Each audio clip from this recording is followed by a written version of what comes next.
Well, hello, happy Mother's Day, mums everywhere, and welcome to our latest Sunday service here at Sutton Village Church as we continue to meet online during the COVID-19 pandemic. Just a bit of housekeeping. We're trying to do everything we can to protect you from this terrible infection as our church family. Rules are still in place to stop us singing together as a church.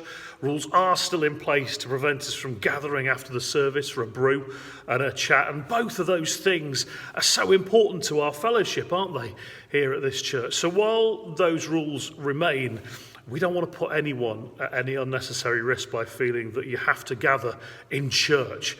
While there is still a risk to health, it doesn't seem worth it. So for now, we're going to continue to meet online. At the end of the day, God's given us the internet, so we might as well continue to use it. And at least it means that you can continue to watch in your pyjamas, if that's what you want to do. I wonder if when we finally do get to meet back up at church, I wonder if anyone will forget to actually get properly dressed on a Sunday. Somebody will turn up in their gym jams, I can guarantee it, gym jams and slippers. Wouldn't that be nice? Unless, of course, you don't wear pyjamas, in which case no one wants to see that, even though God did make you in his image.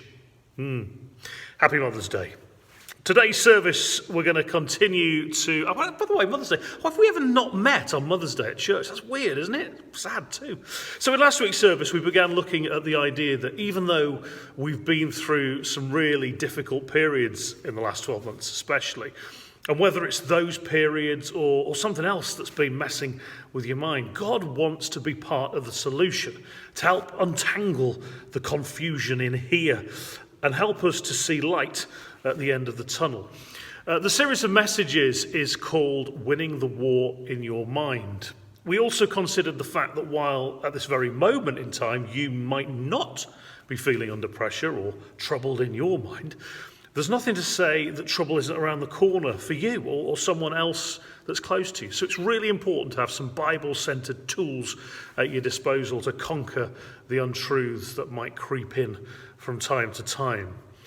We looked at how God wants us to turn away from the paths that we wander down that cause problems in our mind and turn towards paths of goodness, which he can guide us along, of course. This week's message builds on what we saw last week. It's called Take Your Mind Back. If you've ever felt like you've lost your mind, and as it's Mother's Day, I'm sure there are plenty of mums who have lost their mind over their kids, let's work together this morning to get your mind back. I'll lead you closer to what today's message is all about in just a moment, but first, I'm going to shut up and let's have a sing-song.